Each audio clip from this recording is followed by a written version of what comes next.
Welcome to Deep Transformation, Self-Society Spirit. I'm Roger Walsh, and our co-host is John Dupuy. And our guest today is, once again, Hameed Ali, pen name A.H. Almaas, founder of the Diamond Approach and author of multiple texts laying out the vision and thought system underlying this approach, as well as its practices. And today is our 9th dialogue, and I'm always excited when I look forward to the dialoguing with Hameed. It's such a mind expanding conversation, which pushes John and me to our psychological and spiritual limits in a very beautiful and inspiring way. But today I'm even more fascinated because we come now to the topic of how exactly this teaching came to Hameed. And Hameed is very clear that this is not his own creation. This is a message from our true nature, from reality. And it came to him in a remarkable way, which he outlines in the book we're working through, The Inner Journey Home, Soul's Realization of the Unity of Reality. So Hameed, I've never seen anything quite like this, the way this information came to you. Maybe you could, I'll put it as an open question, maybe you could introduce us to how this remarkable body of practice and work and thought and insight came to you. Well, the one we talked about before is that this teaching comes from true nature, which is our fundamental spiritual nature directly. It's not from a human lineage, and it is not the creation of my mind. It's something true nature put me through and learned and transformed what I am into its own expression. And that is a process. It's just one experience. Many experiences, long processes, took years and decades. And we're talking now about some of the, what I call the messengers from true nature. Just like in some of the teaching, they have like angels, and others have like bodies alpha, whatever, something like that. In this teaching, we call diamond vehicles. They're not personalized into individuals like angels or bodies alpha. They're actually expression of true nature itself, and manifesting in particular forms. They are the forms that I think what Vajrayana Buddhism called a Sambhogakaya. The realm of the Sambhogakaya, which is the inner forms and not the outer physical form. Meaning that the Sambhogakaya, I like that view of Sambhogakaya, and Dharmakaya, and because the Sambhogakaya refers to a realm of experience that is not the physical and is not the fundamental Dharmakaya, which is the source or the ground, but a realm, spiritual realm. I mean, they talk about it. They talk about heavens and lokas, and it's like a whole universe, between. And I'm aware of that universe. I travel in it. But the important thing for the teaching is the emergence of what we call diamond vehicles, and that's why we call this teaching diamond approach. It is really an approach to reality based on the diamondness of true nature. What does diamondness mean? You see, first I experienced diamondness and experiencing the aspect of clear essence, clear, pure clarity, but as a presence, as almost transparent fluid, denser than water, It's like liquid diamond. Mm. That kind, and it was came out from the center of my head, filled out the head, and expanded further, bringing a sense of being awake, clear, transparent. And the clarity wasn't about clarity about anything, it was just clarity itself. It's, I think, Roger, you know about that, about clear clarity, because that is a characteristic of awareness, you know, Rigpa, or empty awareness, transparent, you know, awareness. But this one brings out the clarity aspect of it and clear relief.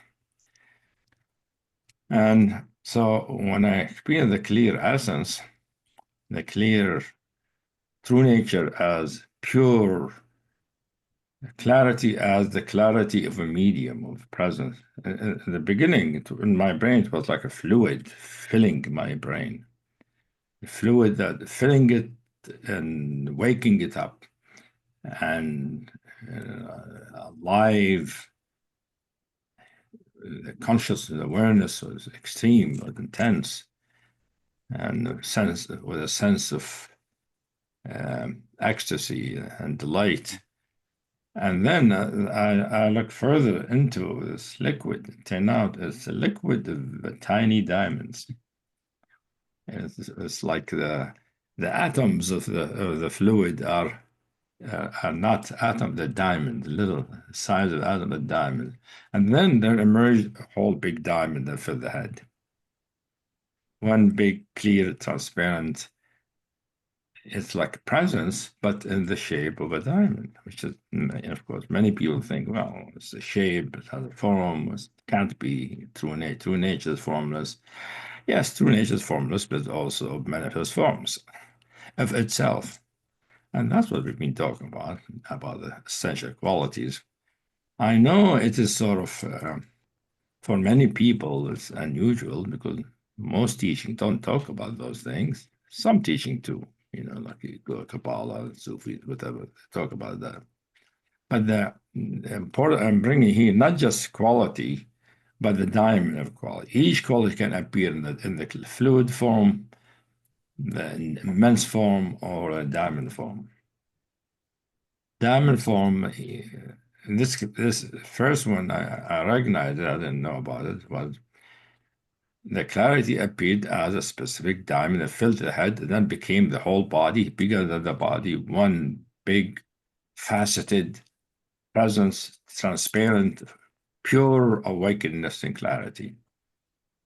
And what the diamond, a sense of facetedness added to the experience is a sense of precision, sense of exactness, sense of sharp discrimination of, like seeing through the eyes of God, maybe. well, maybe God sees that. I don't know. I think God sees in many ways. This is one of them. You know, sharp, clear, delineated, precise, and the sense in it also of objectivity. Objectivity here not mean object as opposed to subject. Objectivity mean not influenced by one's ordinary subjectivity. So a sense of many people take objectivity when people, my students, when they experience, they're afraid they're going to lose their heart because objective mean you just sharp and clear and that's it. And what happened to the heart? Well, it's has to do with the head center. The heart has its own qualities. You know, there's no contradiction and true nature about any of its manifestation. You can have mind and heart and all side by side or together. So anyway, because even love can appear as a diamond, you know, but this one was the clarity of being as a diamond.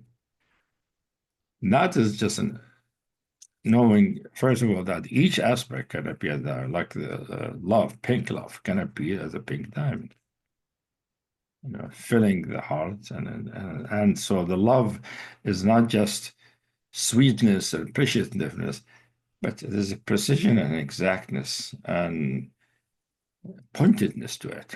Like it really knowing love exactly for what it is, and the expression of it is exact and right on, completely appropriate to the situation or the person, other person. It could be a black diamond, diamond stillness, or a silver diamond, diamond of will, or gold diamond, truth. Remember, we talked about truth as solid gold. It can appear as a diamond. Mm. And this one, the solid gold diamond, not transparent, it's solid gold, however sharp and faceted. And I mean, in the beginning, I don't know what the hell is this. What's that? Is it my imagination? Is it is it my mind? Is it because of my quality of my mind? But when I saw that other people were starting to experience it, my colleagues and students, I realized, oh, it's not just me. There's something that's possible that is part of this teaching, the diamondness. But the diamondness was the beginning of going further through nature, manifesting what we call diamond vehicles. In a diamond vehicle, I remember one time having an experience, a vision, a kind of experience, what they call those, the imaginal world. But here I'm seeing the diamond. I was seeing black space, like outer space, with a fleet of ships, and they're all diamond vehicles. I don't know how many. I mean, beautiful sight. Brilliant, radiant, beautiful, variegated colors and shape. Each one has its own shape and color and wisdom, and they're floating slowly, serenely through this black space. Well, intoxicating vision. And then they start appearing one by one in different ways.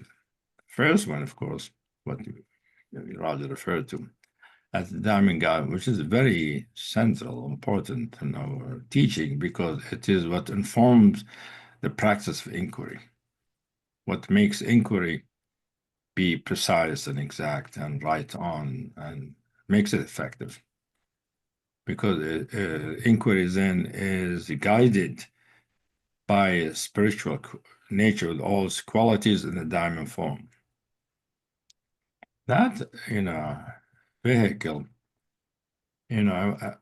first of all, I didn't know about it. I actually got it as a transmission at the beginning from a Tibetan Lama. Tibetan Lama, I got this thing in my forehead, for something in my forehead. This presence in my forehead, brilliant, and I knew I got it from the Rinpoche. It turned out when I studied the Rinpoche that he does have that discriminating mind in the way he writes it up. Anyway, but he doesn't talk about it. It's not part of the teaching. Instead, it was a transmission. But when I start remembering that I've had this experience before, that's the experience when I was my near-death experience.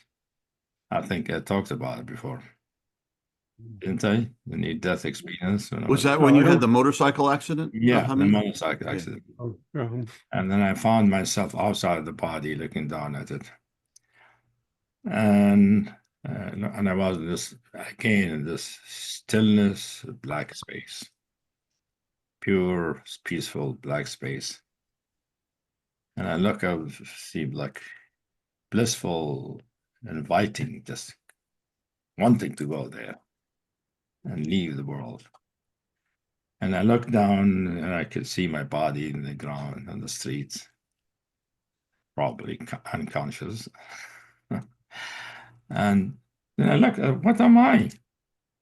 I look, and then I saw all these like a body of diamonds. I was just a presence of many diamonds in a certain kind of constellation,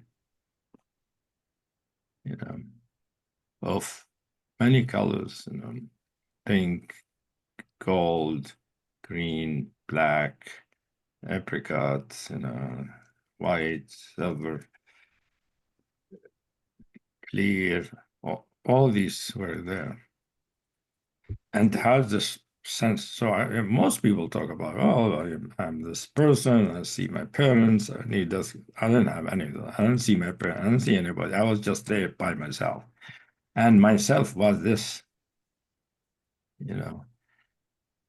This vehicle is called vehicle or markaba of a body made out of diamonds. Hameed, do you think the diamonds, like you mentioned, the big diamonds made up of lots of little diamonds, are these like holographic diamonds, and each diamond kind of contains the whole of the diamond? I didn't say diamond.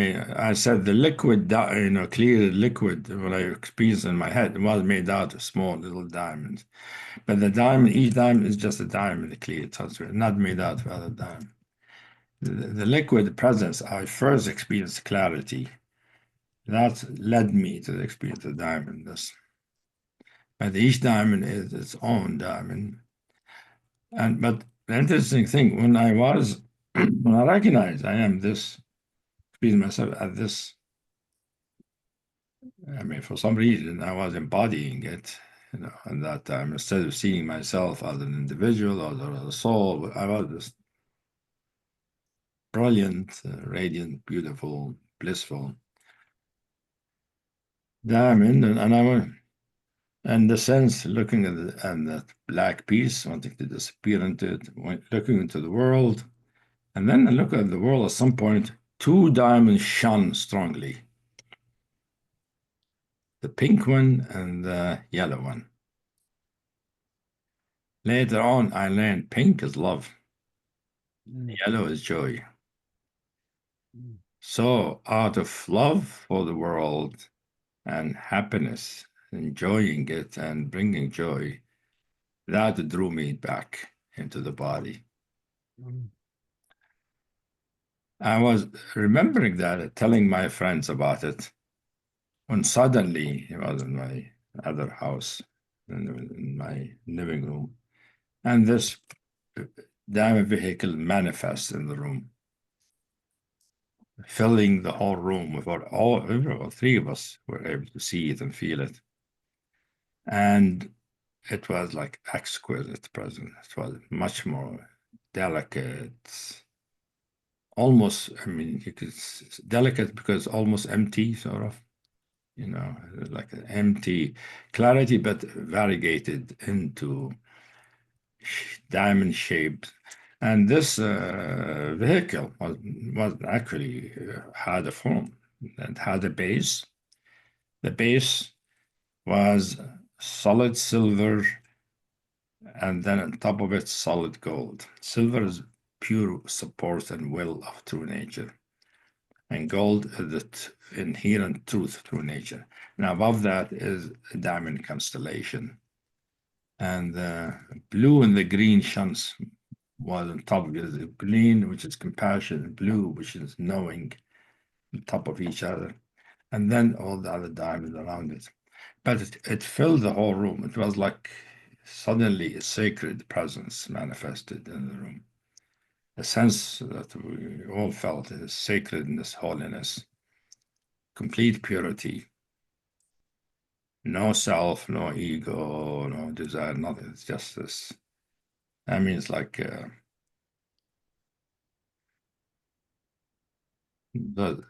amazing way, like, I don't know what you call it, a descent, a rising, an emergence. It just appeared. Instead of me talking about my experience in my head or my experience myself that way, it became not just me, it became its own thing. And it is delicate, it is precise, it's sharp, it is so fine in its sense of consciousness, transparent, fine, delicacy, refined awareness with qualities of warmth, sweetness, clarity, peacefulness. Because each one of the diamond had those different qualities. They're all there, manifesting in one body, which turned out to be the guidance for this teaching. It was all laid out there, right in that experience. That was the guidance. Now, I always wonder, what is the guidance in the teaching? You know, sometimes I think, you know, the Sufis, they talk about the guide of the path is Khadr, you know, the green guide, just like the Jewish, they have Elijah. This is, they all think of it as the guide, the inner guide from unseen world. But this one wasn't like a human being. It was like a, so sometimes related it to the angel of revelation. Like, but again, it's not an angel in the sense some wings and all that. It is actually more of almost like a spaceship made out of diamonds. And it is the way that true nature manifests, turns out, way to reveal some of its wisdom and a precise kind of understanding. So the diamondness means precision. Diamond vehicle is wisdom. The wisdom, each vehicle brings a different kind of wisdom.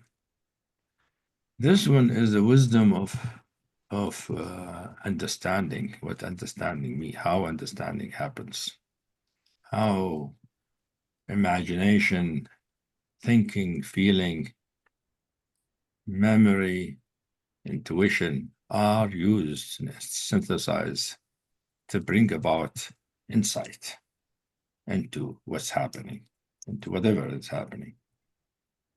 And that became sort of in time became the guidance and it manifests usually sometimes that way in a big way, but most of the time as a guidance, it is the presence of the forehead. The same thing, its center is right in the center of the forehead, which is what's called the black center, the center of peace.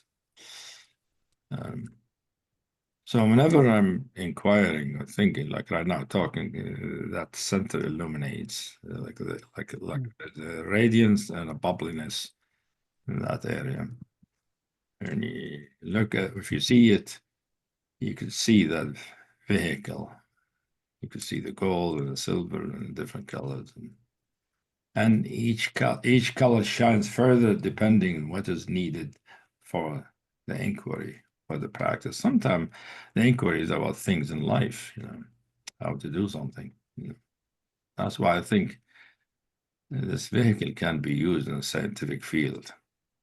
If a scientist can embody it, then their exploration can be guided, because it is about exploration, about the adventure of consciousness, I call it.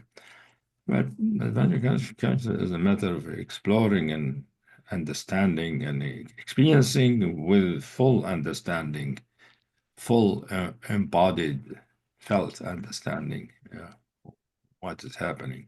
Just like understanding our true nature, understanding presence, understanding a diamond, understanding love. What does that mean? What does that mean? And how does it? And so the wisdom is how that become used, how all these qualities are used in functioning.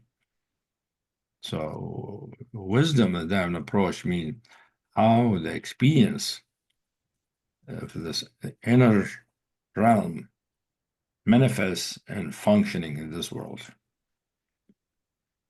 Each one has a different slice of functioning. So this one has to do with the wisdom of exploration and that results in true, objective, and uncontaminated insight and understanding in what is occurring. And Hameed, you've looked across traditions for analogies to this, and you've spoken of the angelic messengers, and I wonder if you might be, I'm trying to think, the closest thing I can think of is the so-called Tibetan Buddhist mind termers, where there's just appears in the mind a whole teaching. Does that resonate? Well, I mean, I think mind term is a way of saying a certain teaching came through. You see, and maybe I don't know. I mean, the way Tibetan look at term is like something Padmasambhava put someplace in different places and people find them. You know, that's how they conceptualize it. I don't know if that's true. Well, there's the physical termers that people Yeah, supposedly find, but then there are also mind termers which just mind term. appear in the mind. Yeah, so it'll be more like a mind term. Yeah. Yeah, but it appears with presence. There's a particular presence that brings about such, a particular teaching. So it's not just a teaching, but a presence that embodies the teaching. And embodying the presence is learning the teaching. So embodying the presence, getting to experience it and understand it is learning the teaching. And then, of course, when I'm teaching from there, the teaching comes from it. So the whole diamond approach arose that way, through the action of the various diamond vehicles, beginning with the diamond guidance. And many of your books, as far as I understand, are just you talking from this place, and it's written down and edited, and it becomes a new book. Is that how these many of your books? I know the one that we're studying, you actually sat down and wrote, but do these teachings just become a way of manifesting this diamond vehicle into the world where it can do some good? The teaching as a whole is an expression, manifestation of the diamond vehicles. And when writing a book, definitely the diamond guide especially is the most dominant in terms of writing, because I have to be clear, precise, and so things I experienced. Usually, when I'm writing that book, it is writing about what I experienced 2 decades before that, but it comes alive when I'm writing or speaking. Just like any good teacher, when they're talking about something, they don't just talk from memory. It comes to the fore as experience. And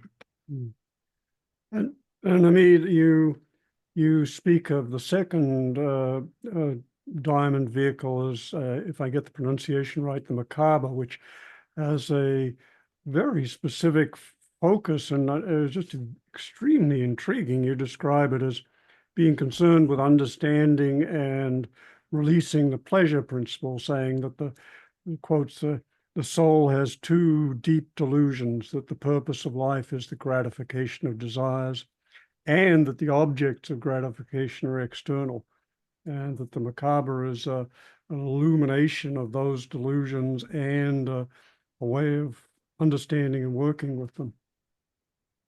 And it's also joyous and celebratory, I believe you wrote. Celebration. Well, there's a second one that appears at some point, a few months later after the diamond guidance, a few months or a year or two, I don't remember. It was in the 80s. The Markaba, we call it Markaba. Markaba means vehicle, of course, in Arabic or Hebrew. And the Markaba is the vehicle of pleasure. It is the precise and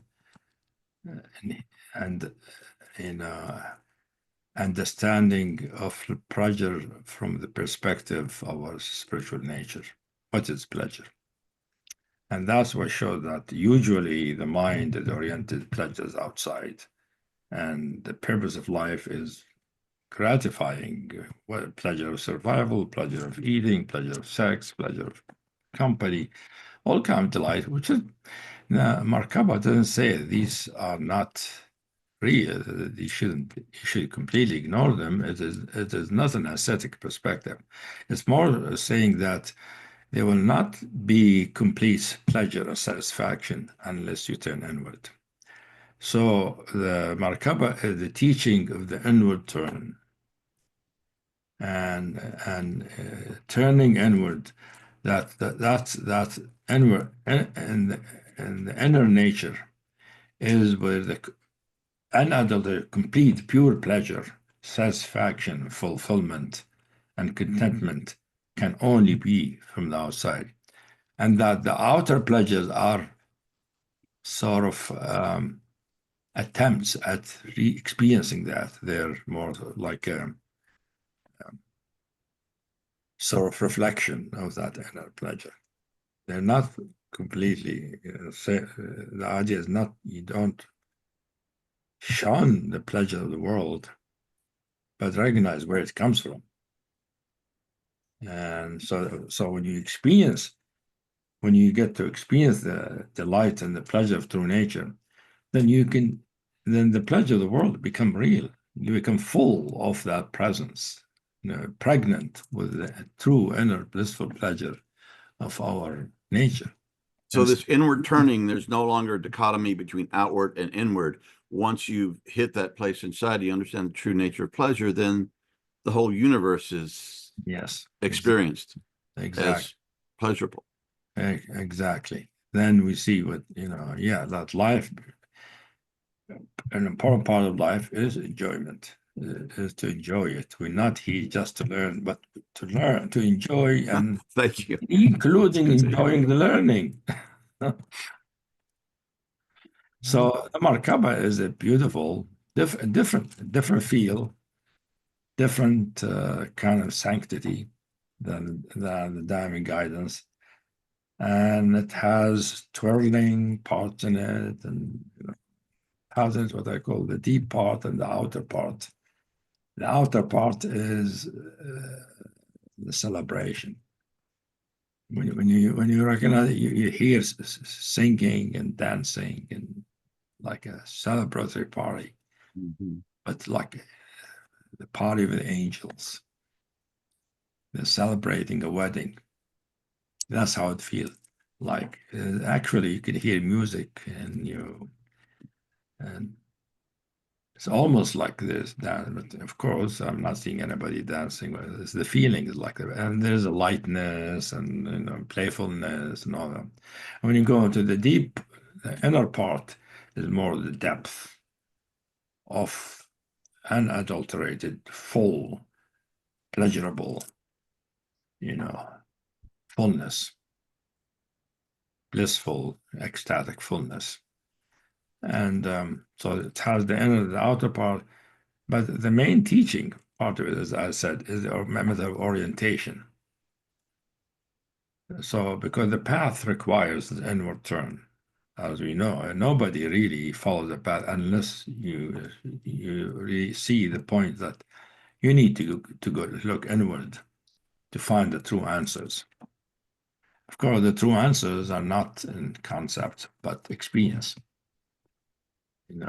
So the Markaba basically makes that inward turn, it brings the wisdom of that, full understanding of it, and experience of it. It's not just I feel a longing, and I go inward. It brings about a whole teaching about that. The whole teaching, the whole insight, whole sort of a network of insights and wisdom about what does it mean to turn inward. So as I said, it's not an ascetic thing, but seeing the priority, the inward is a priority because this is the source of the real thing anyway. And so it is not the negation of outer pleasures, but recognizing their source. And we recognize their source, and we feel our being as pure pleasure, pure delight, pure bliss. And then, of course, our life is impregnated with that.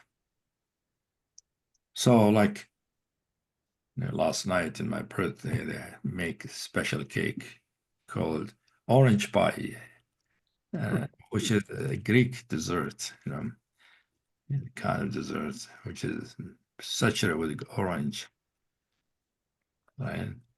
And eating, everybody would say, "What's that? Can I have this on my birthday?" I discovered it in Greece and had it made here.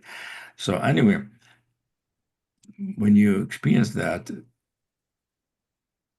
feeling that, eating the orange pie, orange turned out to be an aspect, the orange aspect. The orange aspect tastes like orange, smells like orange, and it is a pure pleasure. It's the aspects of pure pleasure. So to learn about the Markaba, first we need to know the orange aspect, which appears as an aspect, as a fullness, as a presence, not diamond, but then appears in the pleasure as a diamond vehicle. So pleasure turned out to be a whole realm where all aspects appear in their pleasurable form.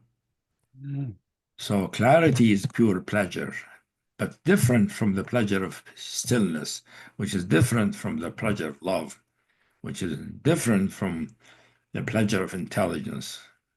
Each one is pleasure and delight and bliss, but each has a different feel, different texture, different, and the affect of pleasure is different. But the orange is the aspect of pleasure. You see, that's what happens with the vehicle. Each aspect has a quality, but the vehicle appears to have all the qualities in one, appearing as all within that aspect. Like the diamond guidance, all of the vehicles appear as insightful, felt knowledge. In the Markaba, all the aspects appear as manifestation of pleasure. You go to other, vehicle, the one I call the stupa, all aspects appear as diamonds of love, pure love, thing like that. So the Markaba, the diamond guidance is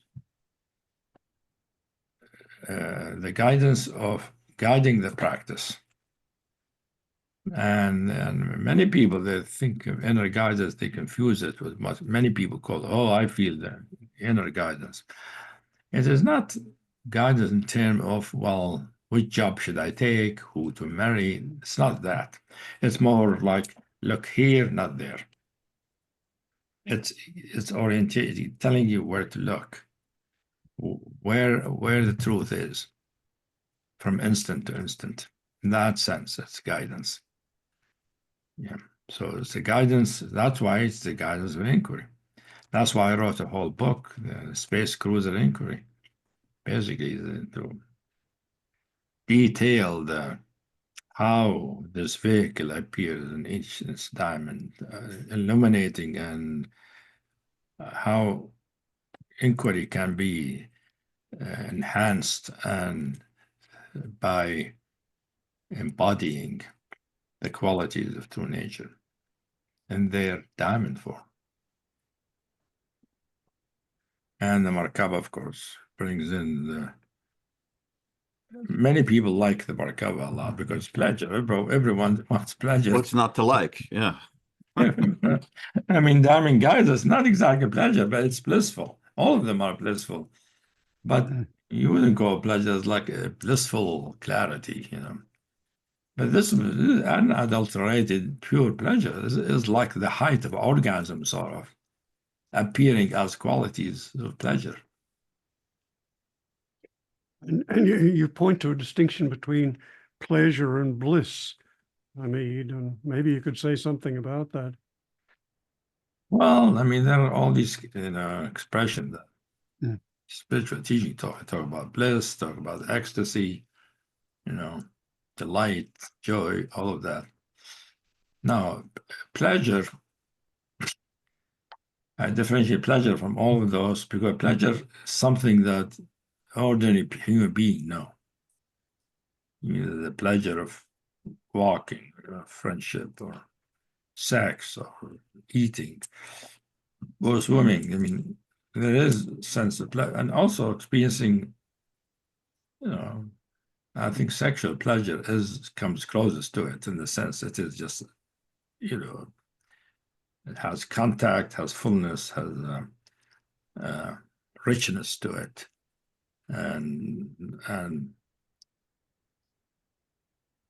but the Markaba pleasure, it has all of those, but has sweetness in it because it also has love, and sweetness means come kind of love. So pleasure, it's where almost like the physical and the spiritual combined as one thing. So it's very sensuous. You see, bliss doesn't have to be sensuous. See, but pleasure is very sensuous, very rich. Like eating my cake yesterday, it was very juicy, full, and sumptuous kind of morsel, and it had orange. And I remember, oh yeah, orange is the aspect of pleasure. So this is a good. If I teach next time I teach pleasure, I have to make that cake for everybody. Well, if they make it at a store, if you tell us where it is, their sales are going to go way up, Hameed. Yeah. I haven't found this dessert in the US. No restaurant serves it. I found it in Greece. It's very well known in Greece for some reason, but it's hard to make because you make it from phyllo dough and stuff, and it's a long process.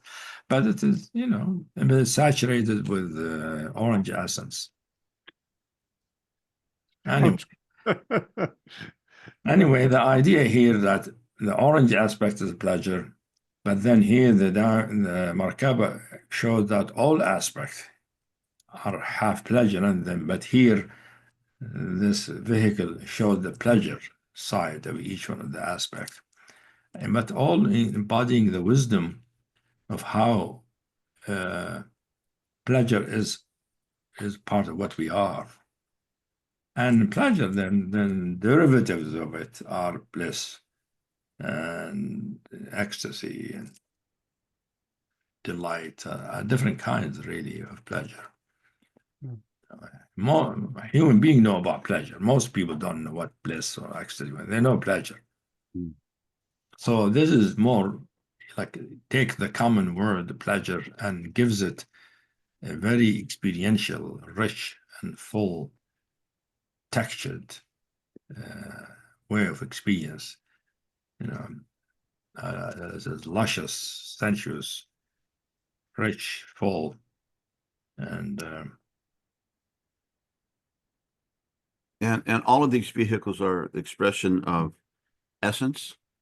All essence, yes. All essence, all which essence mean our true spiritual nature. True nature.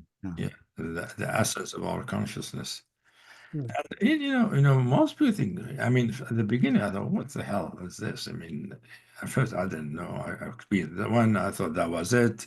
Then there was the second one, and the third one. I mean, they were coming in succession, and changing my life at each one of them, changing my perspective. Oh, there's this way of looking at things. How about this? We didn't explore that, although it was sort of implicit when explored. Well, it is much more explicitly there, fully present. So each one brings, that's what I call the carriers of wisdom, messengers of wisdom. But the thing is that they're not people. They're not like beings, angels or bodhisattvas. They are really true nature itself in some kind of objective form, its own form. That's not made by anybody, and they are objective because they appear to different people the same way. And you point out that this Merkaba vehicle is an expression in a way of the fact that our true nature is bliss, or bliss is an aspect of true nature. You also point to the Hindu description of fundamental reality as awareness being bliss. And you also draw a distinction, which I found very, very succinct, that says a lot between gratification and bliss, saying, one recognizes that gratification is largely a release of tension, whereas bliss is pure overflowing joy. Yeah, that's true. It's not a matter of release. I mean, sexual, pleasure usually has to do with release combined, pleasurable release, basically. This one is not the release. It is the presence, the coming forth of a richness that is pleasurable. This reminds me, just since you're into Dzogchen, that in many of the tantric teachings about Dzogchen and others, they emphasize the emptiness, or emptiness, and different levels of emptiness and all that, and the mother clear light, the son clear, all that. But I've seen many passages where they say the experience of emptiness itself does not bring enlightenment. For enlightenment to happen, emptiness has to be combined with bliss. You will see that in places. Without bliss, you cannot transition to enlightenment. Emptiness is necessary, the most important ingredient. However, it needs to have blissfulness to it.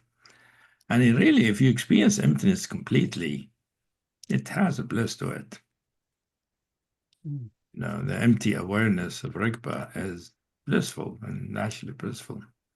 And so but you have to feel the blissfulness part of it. That's why in the Vajrayana Buddhism, they think the most effective way of attaining enlightenment is sexual tantra. They say there are two tantras that are most effective: death tantra and sexual tantra. You know that probably, Raj, right? But they say they don't recommend the sexual tantra.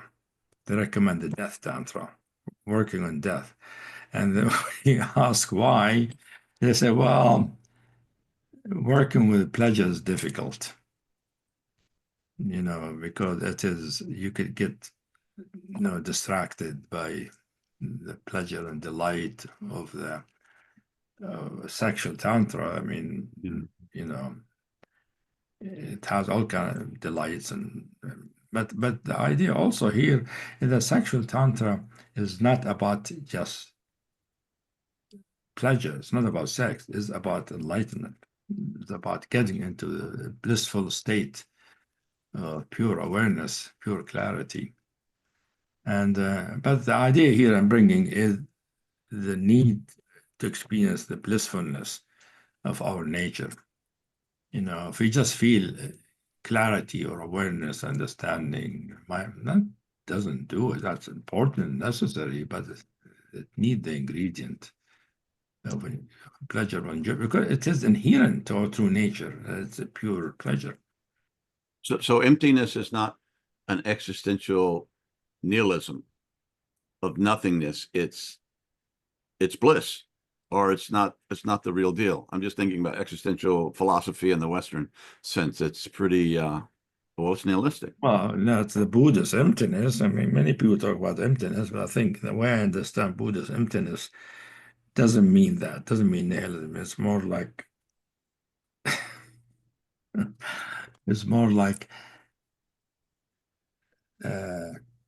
appearance of everything is inseparable from the fact that of its emptiness. So everything has emptiness as the other side of it. So emptiness and fullness are two sides of the same thing. And another way of saying it is being and non-being are inseparable. Yes. And another place you say that individuality and unity are both aspects of the same reality.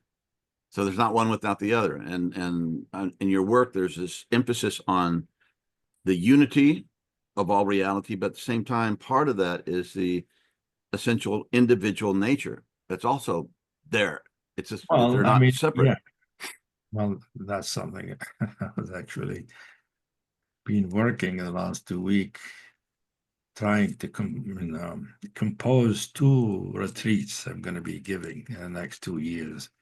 One of them is about unity, and the other one is about particularity, the two sides of reality. Unity, that everything is one, which is the usual mystical experience. Everything is one, that sort of traditionally, everything is one, everything is unity, nothing is separate from everything. That's the non-dual realization. But then there's the other side of reality, which we can lose sight of if our mind think that the unity of everything is it, and you don't need to move from there. Because many teaching, including Advaita Vedanta and many parts of Dzogchen too, they take it, you stay in that place, if they call it sameness. The unity, same, but sameness means everything, they're all sort of expression of the same thing. They all have the same taste. They're all made out of awareness. So the distinction between them become minimized, become sort of, my experience of it is that everything, when I'm experiencing, the empty nature of reality, I feel I am this vast, empty clarity whose outer appearance is the forms of the world. Forms of the world are sort of ephemeral, transparent forms, colors and shape in a fabric of awareness. And that is an important realization, and this is a realization of non-dual teachings, and I think everybody needs to know it. But there's the other side that we can lose track of, which is that what I call particularity. Like that unity is experienced by an individual being. You need being there. It is not experienced by itself. True nature cannot be aware of itself without a being, So That's quite a statement. Part of the being. So, like in Advaita Vedanta, they think the beings are, they call it limited mind. That's what I hear the expression, the limited mind or the finite mind. So, what are you talking about? What is the limited mind? There's no such thing. Are there? And they talk about out of this limited or finite mind as by itself deluded, I mean, that brings us back to duality. If you look at it that way, really the view of Advaita Vedanta is dualistic, because it says everything is one, but then says the delusion comes from this limited mind, all limited minds. What are these limited minds? They're not minds, first of all, they're souls, and they're not limited because they're expression of the infinite. They are particularization of the infinite, of the vast. A particularization as beings. So that actually sense of particularization brought out more in Zen Buddhism than Vajrayana Buddhism. Vajrayana focuses on the unity, especially the later Zen teachings like Dogen and others emphasize the particular, like a blade of grass is a blade of grass, nothing else.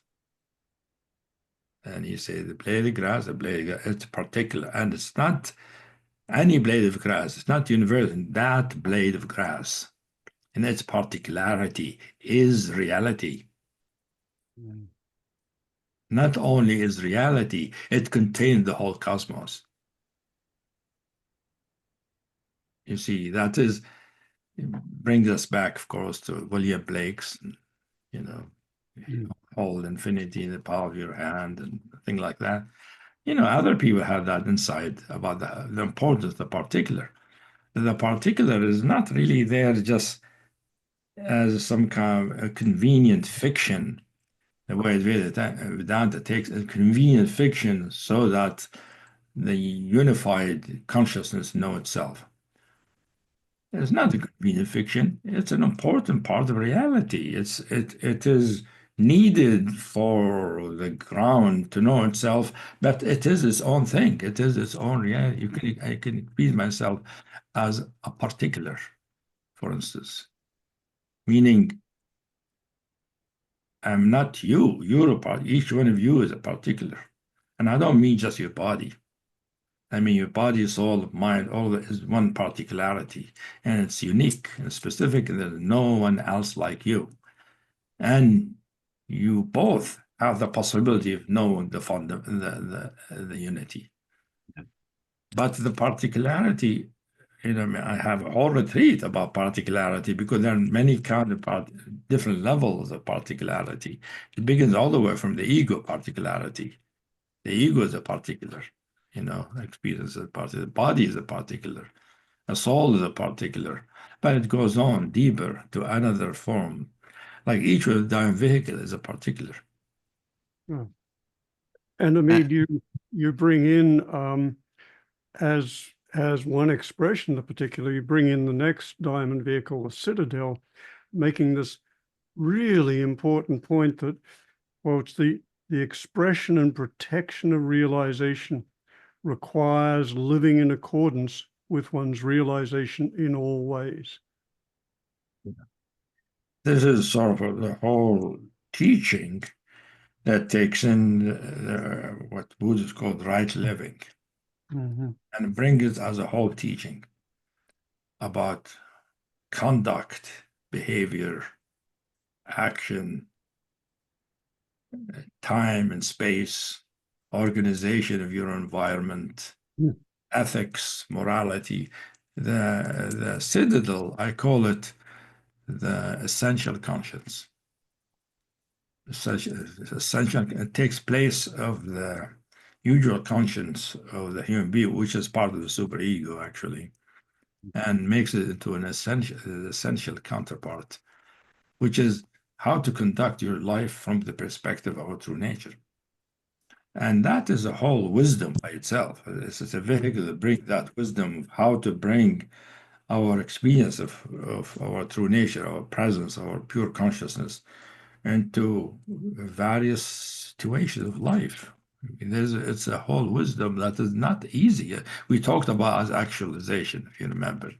Yes. What is an actualization? This brings in a very important thing about actualization, which is looked at from the perspective of, I call it the citadel, in the sense when you first experience it, it feels feel solid, immense. I sometimes call it citadel, sometimes I call it battle cruiser.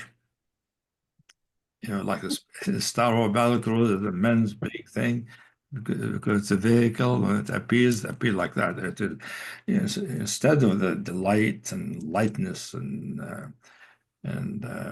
spaciousness of diamond guidance or the rich pleasurableness of the Markaba, the citadel is more immense solidity, grounded like a mountain.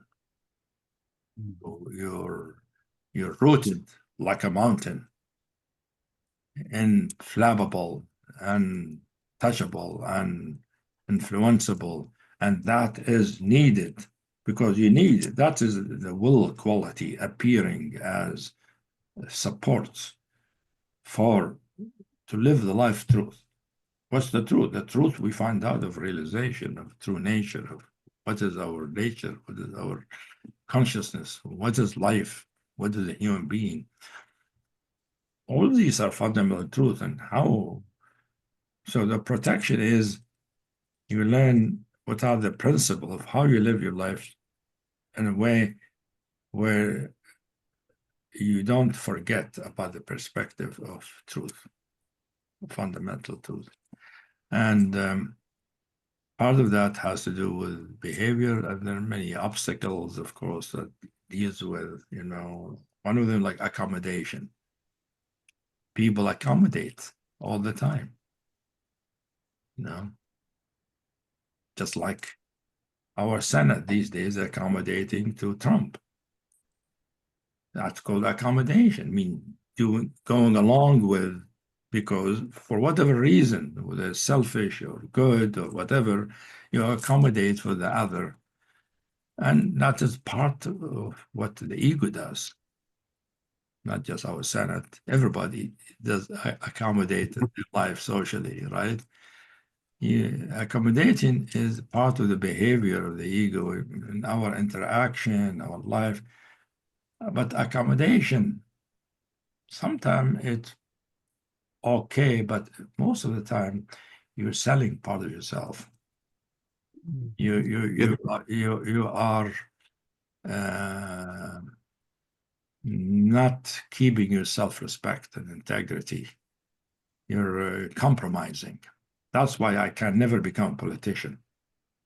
To be a politician, you have to compromise. I can't compromise. I don't know how to compromise. I mean, I compromise into outer thing, but I can't compromise my nature, my principles, It's you can't do it, But accommodation means you accommodate to the situation by letting go some truth, accommodate to expectation other people, which most of the time is the expression of their ego and personality. It's not expression of truth, but to be able to talk with them, be friends, or be married, or this and that, or your kids, your parents, you accommodate.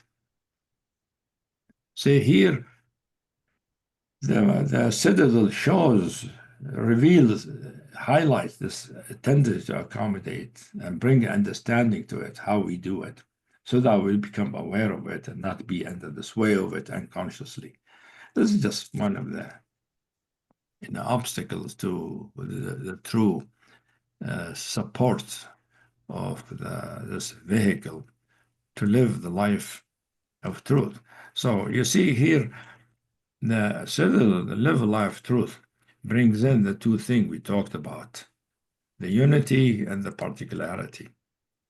The unity, the expanse, that is the nature of the unity, is what we are.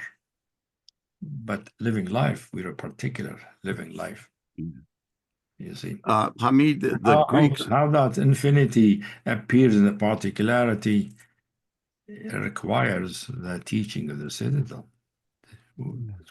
Called the right living, and all of that. Yeah. I was going to say the Greeks really studied about virtue. What is this? And I think that's what the citadel is. And I think Aristotle boiled it down to virtue is doing what is appropriate. It's not based on a bunch of rules, but knowing what true nature, how it acts in each particular situation. Yeah, what is appropriate and what is, appropriate in the sense, but the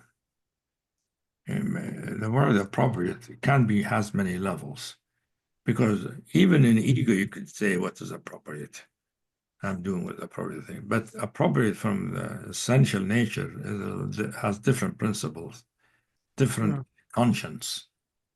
That's why I call it the inner conscience, true conscience. It's a compass, what is right, what is true, what is expresses true nature, which is unadulterated by the needs and the desires and delusions of the mind or the. You used the word inner compass, Hameed, which feels really right. And it feels like that as one continues on the path, that inner compass becomes more and more demanding and less willing to tolerate inauthenticity or acting in ways which don't align with it. And there's there's a line from A Course in Miracles, which I think speaks to it, saying, Mm. the mind becomes increasingly unwilling to tolerate delay on the path. Mhm. Yeah, the inner compass is a good way, as you said, or inner conscience. But that, you see, that is the time when the question of sacrifice comes in, meaning sacrificing your desires or preferences, or relationships of some sort for the truth, for the life truth. So that is actually a big transition for every human being, because how do you live your life from life truth? You can't. Sometimes you can't have a certain friendship because of it, because if your friends all want you to be like them, want you to be talk about something that is sort of peripheral and false, yeah, I don't want to spend time with them. It's not just that. I mean, so that's as a sacrifice. You might like somebody, but you can't connect with them. You could sacrifice, um, comforts, sacrifice time, you know. So it requires a kind of willingness to sacrifice many of the comforts and supports of ego that support ego. And feels like you're speaking of essentially releasing attachment to these conventional ways of being and conventional pleasures. Yes, Yeah. it is. But I it's think, not a sacrifice if you're not attached to them in some way. A sacrifice is giving up something that you really like. yeah, I would think. yeah. So attachment, letting go of attachment is another way of saying it. But it appears here as sacrifice because it's like we see the unwillingness on the part of the individual to let go of certain things. Whether possessions or relationship or situations or projects or dreams or aspirations. And you let them go because you realize they're not aligned with the truth. They're not aligned with the life truth. Oh, it's sometimes not easy to let go of some of these things, and that's why this vehicle has to do with the self-discipline. So that's kind of second because of this. The true life is a disciplined life. It's an inner discipline. It's not an outer discipline. It's not like something you impose yourself on. And you say, no, you discipline because you want the discipline. You see, you want that disciplined life. You want to like meditate every morning, not because you have to, but because you want to. You recognize its validity and its truth and desirability. And it feels like at a certain stage, Hameed, that what initially looks like self-sacrifice becomes, one recognizes to be enlightened self-interest. This is actually what works for me and well-being. Yeah. Yeah. From the perspective of the ego is sacrifice.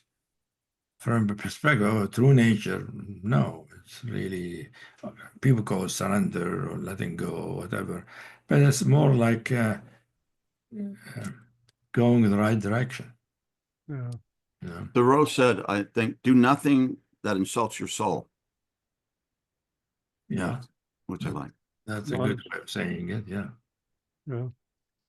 Hameed, you describe 4 diamond vehicles in your book, The Inner Journey Home, and it feels really important to touch on, to address the 4th one, which you call the diamond dome. And perhaps we'll just ask you to speak to this 4th vehicle. I go through the vehicle. Okay. I didn't know I wrote about all of them in the book, but maybe I did it in a concise way. Diamond Dome. You did say that each one would take a book the size of The Inner Journey Home if you were to really do it. That's true, because you have to go through about the whole thing, the whole structure, and then each diamond has its own wisdom. First, you have the wisdom of the whole vehicle. And then each diamond appears by itself of that vehicle and gives you its specific wisdom. Like the Markaba, you can get the green diamond, diamond of compassion. What is the wisdom of compassion? That is blissful. The bliss of compassion, and that has its own wisdom, or the bliss, or the wisdom of the bliss of love. And what is the wisdom of that? So the way it happened in this path, the vehicle first appears, and then which is composed of all the aspects as diamond, and each aspect, each vehicle, the way they are arranged are different shapes and different constellation, and the diamonds are the different kinds. Sometimes clear cut, sometimes sharp, sometimes rounded, different kind of shapes and cuts, facets. But the way it unfolded, in the first the vehicle will arrive, manifest, and get embodied, and then the vehicle will sort of manifest each diamond by itself, each one. So that we're revealing more detail of the wisdom of the vehicle, which is long. That's why I say to really go through each vehicle, it'll take a long time, And I don't think I learned everything about each vehicle. I don't think I went through all the aspects of each vehicle. That would have taken maybe a lifetime each one, but I had enough of them to know the general trend. And does the dome include all of these things at the same time? Kind of brings it all together. Diamond dome is another vehicle. You see that appears at some point. The way, chronologically, the way they appeared, for me at least, does not necessarily happen for everybody that way. First, diamond guidance, then the Markaba, then the Citadel, and then the diamond dome. Fourth one appeared. After the Citadel manifested in its wisdom, it got integrated, there appeared what I call a diamond dome. And I call it diamond dome because it had the shape of a dome. First, like a dome over the head, like a crown, but then it can be very big, a dome made out like a dome of diamonds, like slices, like each the dome it's rounded, and it's like you see a color coming down, and it is a diamond small to get bigger and bigger until the end of it is the biggest at the edge of the dome, and it goes around, so it has all the aspects, which I never got to know how many there are. It's hard to really hold it in place and get the numbers because I'm not doing it itself. But the Diamond Dome bring in the wisdom of what is true knowledge, real knowingness, which is basically the details and the precise and detailed knowledge of what gnosis is. The word gnosis or noesis in Greek, which is spiritual knowledge, which is the knowledge of immediacy, knowing by being. So it brings in what is called knowing by being from the perspective of all the aspects. Each aspect appears as a way of knowing by being, its contribution to knowing by being. That spiritual knowledge. So we've talking about pleasure, about insight, about support. Now it's about knowing that it's needed for realization, needed for awakening is a kind of new kind of knowledge, which is, and so in that teaching emerges what I call distinction between ordinary knowledge and basic knowledge. Ordinary knowledge is the knowledge that usual knowledge of the mind, knowledge of memory, knowledge of learning, knowledge of books, knowledge of education, knowledge of culture. all of that, that's ordinary knowledge because you can remember it. It's like your knowledge of chemistry. You don't really, you're not a chemist. You didn't do the experiment, but you have knowledge. That's ordinary knowledge. It's learned knowledge. You didn't experience it, you know. So much of ordinary knowledge is all, some of it is good, some of it is all delusion and misinformation. People call it knowledge. Misinformation. People who actually believe it, they think it's knowledge. But it is ordinary knowledge, and ordinary knowledge can be wrong, can be misinformed, or can be true. Like, water is made of, H2O. That's true. That is incontrovertible. It's not somebody's belief. It's not misinformation. So that's ordinary knowledge, but it's true. But it is not experienced knowledge. It's not. We don't know H2O by us experiencing, two hydrogen atom and one oxygen atom. We don't have that experience. We haven't even looked in the microscope to see it. Even if you look in the microscope, that's not direct experience yet. So direct experience is knowledge by being, like, we talked about clarity, knowing clarity by being clarity. I don't know clarity because my mind is clear, my thinking is clear. That can happen in ordinary knowledge. Scientists can be very clear and precise and then know because they're thinking clear, imagination is clear. But the clarity is being the clarity. I know what clarity is because I am it. I and clarity are one and the same. Same thing about love and consciousness, all of these. So that brings more and this distinction between ordinary, does not dismiss ordinary knowledge, just sees its place and how it has false and truth in it and different levels of ordinary knowledge, and it brings the understanding of what I call basic knowledge. Basic knowledge is knowledge of being, what we call it, noesis, or Geshe, Tibetan, or Yana, and Sanskrit. So many languages have words for it. But this vehicle brings the detailed wisdom, knowledge of what that is, and brings each aspect as nothing but the knowledge of the aspect, and the aspect itself are the same thing. So being love and knowing love are the same thing. So there's no separation between knowing love and love. It's the same thing. Okay. Same thing. That is why when the pink arises in somebody, they always say, "Oh, it's love." I never tell them. It is in it. The knowledge of love, that it is love, and the experience of love are the same thing.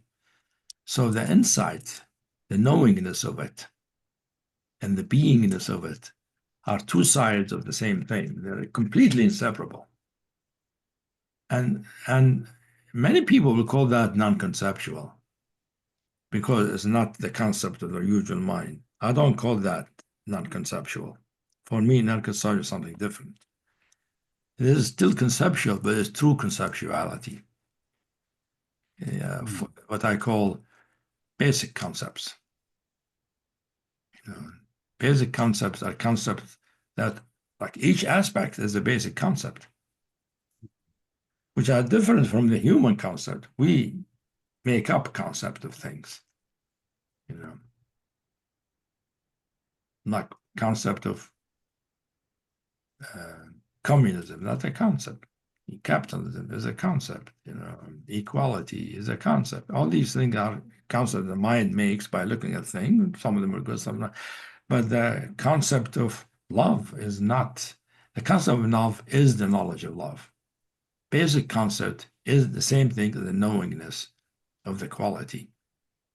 So presence itself is a concept. But it's the basic concept. Concept meaning it is knowable.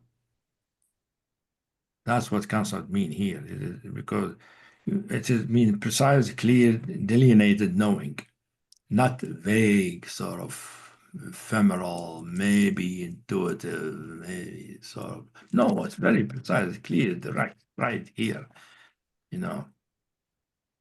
So that's what the Diamond Dome brings about.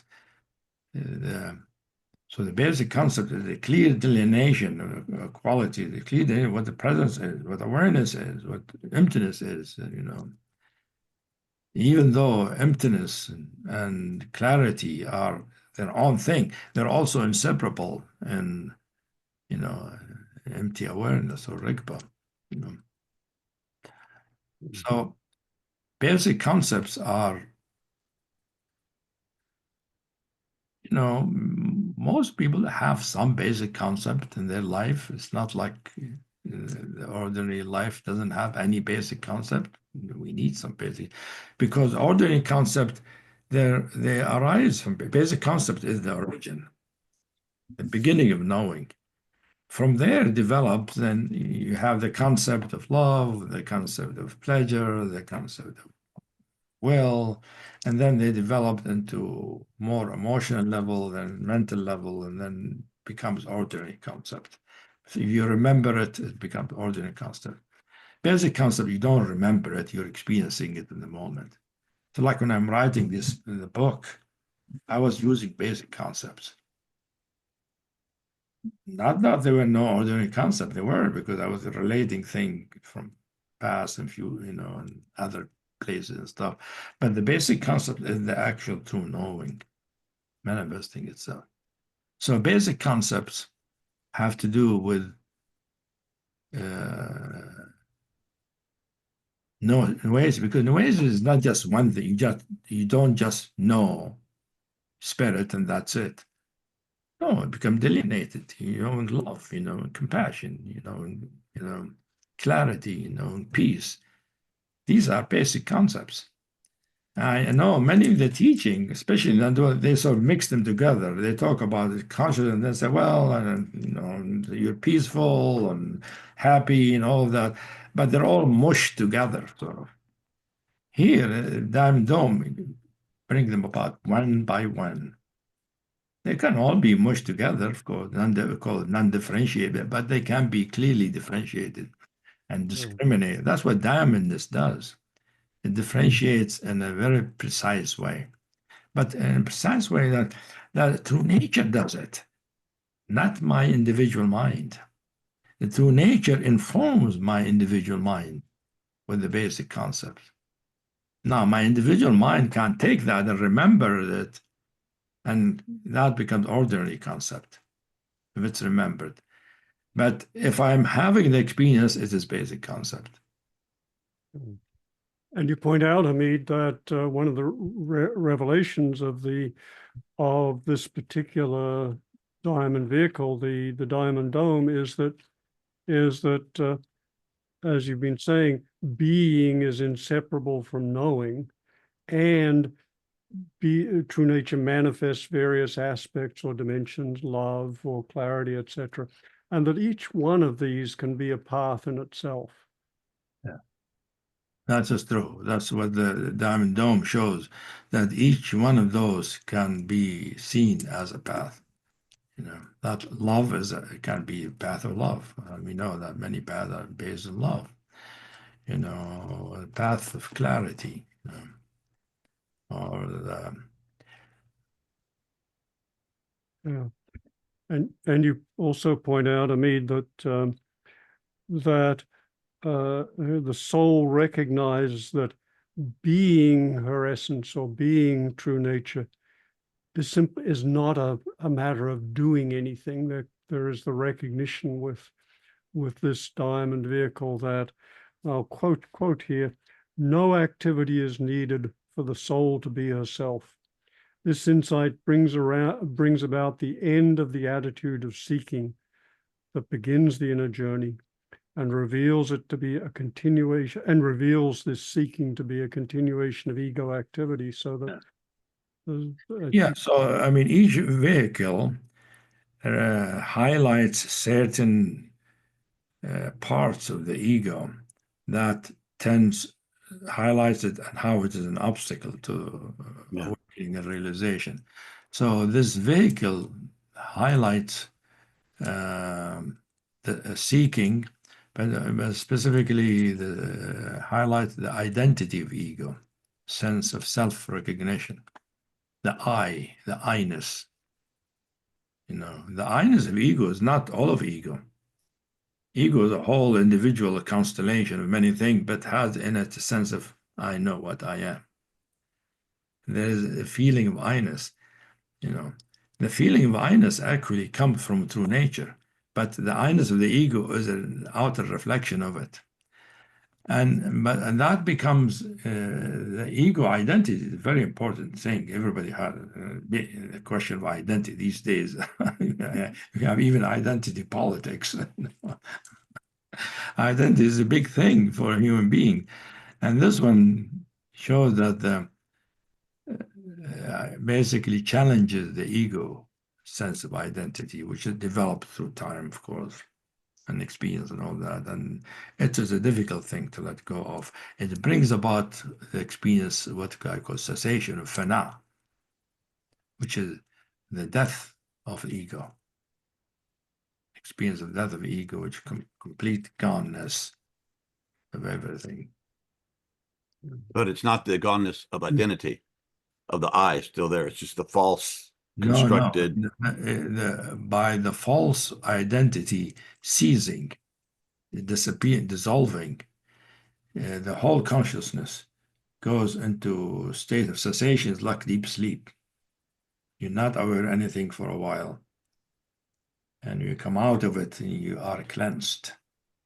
And everything comes back together in a new way. Come back together, yeah. The cessation is, you know, I think, you know, Theravada Buddhism talks about cessation. First enter, second enter, you know, stream enter, which is going into cessation. The Buddha emphasized that he learned about all of these things, and he learned about cessation. Everything's gone. Cessation, he called it of perception and sensation. Yeah. Very good way, actually, precise way of saying it. So that's the Diamond Dome brings about, to really embody it, one has to go through the cessation of ego that way. Ego death. I mean, we've covered the 4 diamond vehicles that you lay out in the inner journey home, and we've covered an awful lot. Is there anything? I think we done good. We went through a lot, actually, in an hour and a half. It usually takes me each one of the vehicles. I teach it. I spend a whole 10-day retreat or 2 of them to teach it, and even after I teach, I know it's not the whole thing. It's just giving people an introduction. So this is very condensed. I'm sure our listener will feel they have to listen to this many times. I think you're right, but Yeah. very, very powerful, very clear. And I will be one of them listening to it several times. Because there's a lot of understanding, a lot of knowledge, a lot of insight, a lot of, you know, teaching here. Because each one of the vehicles is the whole teaching, you know. Yes, yes. Beautiful. Well, Hameed, thank you very much. This has been, as you said, extremely rich, and it's really exciting to get a sense of how this whole path and vision came to you, and how true nature presented it in you, to you, through you. So thank you so much for sharing it with us. So we're seeing how the teaching and the knowledge and how they've all developed to those vehicles coming different, bringing out different facets of it. Yeah. And thank you so much for being with us, Yeah. and That's teaching why from I that call place. it, it's a teaching. It's not like I had an awakening, I'm teaching about it. It's not like had an experience and from there I'm enlightened. No, it's a whole teaching, it has many things in it. Yes, and obviously unfolding. So, and thank you for sharing. Yeah, so have a wonderful retreat, Roger. Thank you very much, Hameed. It's a blessing to dialogue with you. Thank you so much. Good talking to both of you. Here I am, John Dupuy again, and I'm here to talk about supporting the Deep Transformation Podcast. The podcast has been an amazing experience for Roger and myself and for our team, and it's been growing. We're currently in the top 2% of worldwide podcasts, which is really remarkable. We think it's very important. We think deep transformation is the only way to go, because if we don't, we're in serious trouble. We're so grateful for the amazing presences and spirits and soul and people who've been on our podcast. We'd also like to ask you again for your support, financial support, and thank you for all of you who have been supporting this. And up till now, it's all been out of pocket for Roger and myself, and it takes money to produce, pay our staff, and for marketing. The circle keeps on growing, but the quicker that could happen, the more positive effect we could have in the world. And that's what we're here to do. And I was thinking before this, upstairs in my meditation room, I have the famous 10 Zen ox herding pictures up there. And the final one, after you guys go through all this journey, is going back into the marketplace with open hands and open heart. So that's what we're trying: open hands, open heart, open mind, so that we can do what? We can transform effectively and deeply and listen to some of the greatest minds on our planet as to how to do that. So thank you for your support. We love you and you matter. God bless.